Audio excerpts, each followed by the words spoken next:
Ang WBC Featherweight World Champion na si Ray Vargas ay naghamon na sa current undisputed Super Bantamweight World Champion na si Naoya Inoue. Vargas, bistado diskarte ni Inoue, kahit gusto niya palagi sa Japan ang laban, kaya gusto niya na kung maglaban silang dalawa, gaganapin dapat sa Amerika. Pagkatalo ni Kazuto Ioka kay Fernando Daniel Martinez, Japan pumalag sa naging desisyon dahil gusto nila tabla ang laban. Ito po ang mga pinagbabatayan ng ating kwentuhan. Kaya tara, kwentuhan na!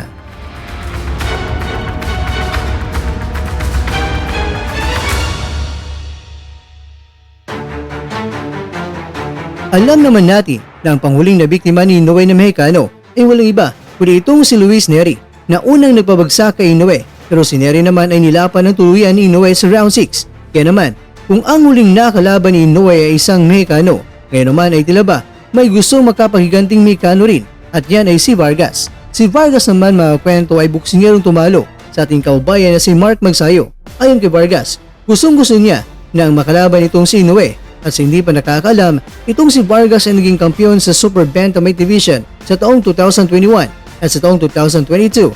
Nakuha niya ang kanyang WBC belt sa ating kaubayan na si Magsayo. Pinuri naman ni Vargas si Inoue at tinawag niyang si Inoue na isa rin sa mga elite fighters at kinatatakutan na boksingero sa ngayon. Kaya nga ayon kay Vargas, kung akyat lang ng timbang itong si Inoue sa featherweight at uusad ang magandang negosasyon ng laban nila, ay talagang tatanggapin niya ang laban. Pero may kunting request si Vargas kay Inoue at pati na rin sa kanyang team. Kung tutusin ay hindi lang naman daw siya ang may gustong nag-request nito, dahil ito ay mula sa mga boxing fans, mga boksingero, mga promoters at mga trainers ay nagsabi din dito na gusto nilang makita si Inoue na lumaban sa labas ng Amerika sa ngayon at gusto nilang masaksihan kung ganun rin ba kalakas itong si Inoue kung hindi na sa Japan gaganapin ang laban. Pero baka ang iba'y sasabihin na anong lumabas sa Amerika Mr. Kwento, inakalaban na si Inoue sa labas ng Japan at katunayan ay nakalaban na rin yan sa Amerika. Bakit sinasabi nila na dapat lumabas itong si Inoue sa Amerika? Well, ang pinupunto nila mga kwento ay hindi noon.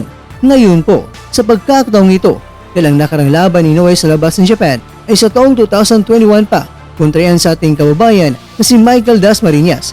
At dahil syempre ang naghamon sa kanya ngayon ay mga world champions, kaya gusto nila ng laban ay hindi sa Japan palagi. Gusto nila na patas na lugar gaganapin ang laban. Dahil ayon kay Vargas, well, pabiro niyang sinabi na kahit sino mang boksingero na lumalaban lang sa sariling baluarte ay talagang napaka-komportable na lumaban yan kasi baluarte niya yan. Siya nga rin mismo ay nasubukan niyang lumaban sa iba't ibang mga bansa kaya alam niya kung gaano kahirap na lumaban sa bansang iba ang oras sa kanyang bansang sinilangan. Kaya gusto niya na makita itong si Inoue na lumaban sa pagkakataong ito sa labas ng Japan. Kaya kung ikakasa ang laban nila sa featherweight division, gusto ni Vargas na sa neutral ground ang bakbakan nila tulad ng bansang Amerika. Pero ganoon pa man, hindi naman niya pinagdududahan ang kakayahan ni Inoue, pero hindi rin daw may itatago ng maraming mga tao na gustong makita sa pagkakataong ito na si Inoue ay lalaban sa labas ng kanyang lungga.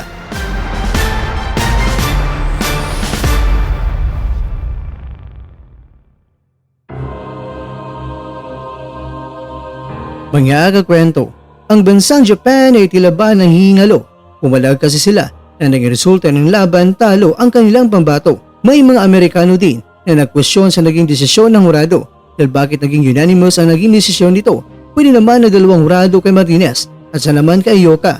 O di kay ang laban ay naging tabla dahil hindi naman daw si Ioka nagpabaya at talagang nagpakita ng laban na matibay talaga.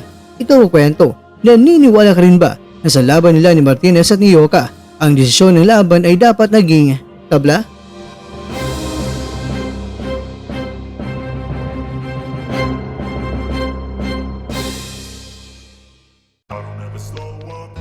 Take shit, I got no love for the fakeness. If you wanna play tough and wanna hate this, I'll always show up. I don't ever slow up, no I don't take shit. I got no love for the fakeness. If you wanna play tough and wanna hate this, I'll always show up and make a statement. I don't ever slow up, no I don't take shit. I got no love for the fakeness. If you wanna play tough and wanna hate this, I'll always show up and make a statement. Everything I do so instinctive and so passionate. Every word I move so descriptive like an adjective. I got a vendetta against people who patented being negative when you should be getting after it. I got facts over tracks, this and that, spitting slow, spitting fast. I could roast, I could gas, think I'm okay at last, but I don't know if that can erase all the past and the pettiness, a reflection of the emptiness. You think you're worth my time, you're delirious, mysterious. At dyan, nagtatapos ang ating kwento.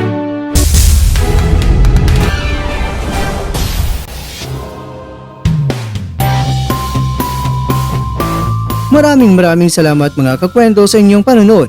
Pero baka naman mga kakwento ay nagustuhan niyo po ang kwento natin ngayon.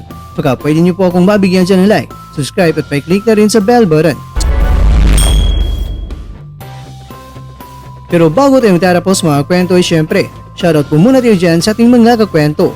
Kay kakwentong Double M Vlog, kay kakwentong Pasisip naman ng Milk Tea, kay kakwentong Joel Porachia, at kakwentong nanonood ngayon, shoutout siya dyan. Bueno, hanggang dito lang po muna ang ating kwentuhan at abangan nyo lang po ang ating susunod na video. At dito lang po yan sa isang channel na kung saan maaaring ito'y mga kwentong di pa na kwento.